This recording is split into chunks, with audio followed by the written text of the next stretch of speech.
En las próximas semanas va a tener lugar la apertura de la economía. En esa apertura gradual que se va a producir, las compañías van a hacer frente a una gran cantidad de dificultades económicas como consecuencia de la crisis del COVID-19. Y entendemos que una de esas dificultades va a ser una enorme falta de liquidez. Por ello, las medidas que tome el gobierno de ahora en adelante deberían ir encaminadas, entre otros objetivos, a paliar el impacto negativo que esa falta de liquidez va a suponer para las empresas. En el ámbito tributario, en concreto en el ámbito del IVA, creemos que hay una serie de medidas que se podrían tomar y que cumplirían con ese objetivo. Es importante mencionar que cualquier medida que se tome en el ámbito del IVA debe ser respetuosa con la directiva. La directiva es una norma comunitaria que rige el funcionamiento del IVA en el ámbito de la Unión y que cualquier medida que los gobiernos comunitarios tomen debe ser, por tanto, respetuosa con las directrices que da dicha directiva. Las medidas que proponemos son 4 y que creemos que cumplen esos dos objetivos, ¿no? Mejorar la liquidez de las empresas en la medida de lo posible y, por supuesto, ser respetuosa con la directiva del impuesto. La primera de las medidas que se refiere a el llamado diferimiento del pago del IVA a la importación. Actualmente un número reducido de contribuyentes, de sujetos pasivos del IVA,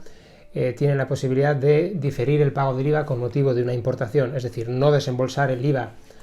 importe del IVA a la importación en el momento de la importación, sino que los bienes son declarados en aduana y se pueden poner en libre circulación sin necesidad de hacer el pago del IVA a la importación. Quien se puede beneficiar de esta medida, como hemos dicho, son un número reducido de contribuyentes, básicamente las grandes empresas y aquellos que tienen un periodo de liquidación mensual. Proponemos que se amplíe el ámbito de sujetos pasivos del IVA que pueden beneficiarse de esta medida. Las pequeñas empresas también se dedican a la importación y a la exportación y poder beneficiarse de esta medida sería altamente positivo para ellas. No va a ser un problema, no supondría un importante problema de tesorería para el Estado, puesto porque el IVA que se paga en la aduana es deducido en la declaración que presenten los contribuyentes, por tanto es un importe que acabaría en el bolsillo del contribuyente, pero de esta manera y adaptando esta medida con una antelación que entendemos que sería claramente beneficiosa para el contribuyente. La segunda de las medidas que proponemos se refiere al denominado régimen especial del criterio de caja. El criterio de caja en sí es una idea muy positiva en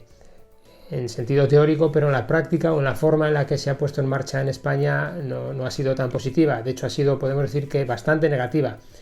De los más de 2 millones de compañías que podrían beneficiarse del régimen de caja, alrededor del 1,5% han optado por ello. Y esto es así porque el ámbito de compañías que se pueden beneficiar es reducido, pero es que además las compañías que no han optado por aplicar el régimen especial de criterios de caja, pero que tienen un proveedor que sí lo ha hecho, ven su derecho a reducción claramente perjudicado. Lo que quiere decir es que muchas compañías consultan con sus proveedores si van a optar por aplicar el régimen especial de criterios de caja y si la respuesta es positiva simplemente no trabajan con ellas. Entendemos que el criterio de caja no debe desaparecer, es una idea positiva, la idea de que yo puedo retrasar el ingreso del IVA a favor de la administración hasta que mi cliente me pague la factura es positiva, especialmente en estos tiempos donde va a haber grandes problemas de tesorería y de impagos en el ámbito empresarial, pero que creemos que hay que reconsiderar la forma en que el criterio de caja está previsto en nuestra normativa y hacerlo más beneficioso pues para las empresas que pueden optar por él y aquellas empresas que sin haber optado por él se puedan ver afectadas porque sus proveedores y clientes apliquen el régimen especial de criterio de caja. La tercera de las medidas que proponemos se refiere a la posibilidad de modificar la base imponible y las cuotas asociadas a esa base imponible en caso de créditos incobrables. Como decíamos al principio, prevemos que va a haber un problema de impago muy grande. Muchas compañías no van a poder pagar sus facturas, pero como es sabido, el IVA que se repercute en la factura debe ingresarse independientemente de que el destinatario de la factura la haya pagado o no. Es verdad que la normativa del impuesto prevé un mecanismo pues, para modificar las bases imponibles en caso de créditos incobrables, cuando no se ha pagado la factura o cuando el destinatario está en concurso de acreedores, y de alguna manera obtener la devolución de ese IVA previamente ingresado, obtener la devolución por parte de la administración. Es verdad que está sometido a una serie de criterios formales y temporales muy estrictos y si no se cumple con ellos, pues simplemente se deja de tener esa opción. En el pasado la administración se ha mostrado estricta en parte por un mecanismo de control, se ha mostrado muy estricta con el cumplimiento de requisitos formales y temporales, de tal forma que si no se mostraba un escrupuloso cumplimiento de los mismos, pues no se podían modificar las bases imponibles ni rectificar las cuotas repercutidas. Entendemos que en la situación a la que nos enfrentamos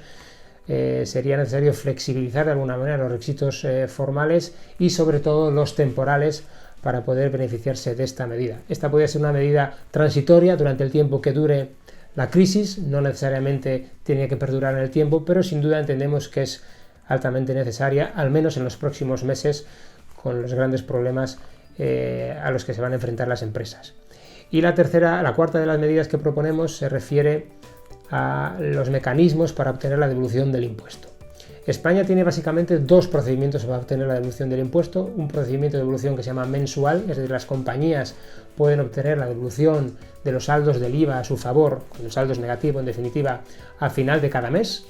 siempre que hayan optado por ello, y esto es claramente beneficioso. Las compañías pueden pedir la devolución todos los meses y por lo tanto pues estarían recibiendo devoluciones de una forma más o menos periódica. Las compañías que estén en esta situación deben cumplir con el suministro inmediato de información, y aquellas compañías que hayan optado por pedir la devolución del IVA cada mes, pues van al régimen general, que es que deben solicitar la devolución al final de cada año natural. Es decir, los saldos negativos que tienen las empresas los van arrastrando de un trimestre a otro, y en el último trimestre del ejercicio piden la devolución. Esto en la práctica quiere decir que IVA soportado al principio de un ejercicio no se puede pedir la devolución hasta el final de dicho ejercicio. A continuación, la administración tiene un plazo de 6 meses para decir, es decir, en algunos casos, en los casos más extremos, podemos tardar hasta 18 meses en obtener la devolución. En los casos, el grave problema al que se van a enfrentar las empresas a partir de ahora, como hemos dicho antes, de falta de tesorería o de tensiones de tesorería, sería importante que el legislador valorase la posibilidad de llegar a una solución intermedia. Es decir, poder solicitar la devolución del IVA, por ejemplo, al final de cada trimestre natural, o si esto fuese excesivo, pues por ejemplo, compañías que estén 2 trimestres naturales con un saldo de IVA a su favor, con un saldo de IVA a devolver, pues que al final del ejercicio, a la mitad del ejercicio, pudiesen solicitar una devolución extraordinaria sin necesidad de tener que esperar otros 6 meses hasta diciembre del año y pedir la devolución. Estas 4 medidas, como hemos dicho antes, creemos que son respetuosas con la directiva del impuesto y creemos que ayudarían a solucionar los problemas de falta de liquidez a los que se van a enfrentar las empresas en los próximos meses.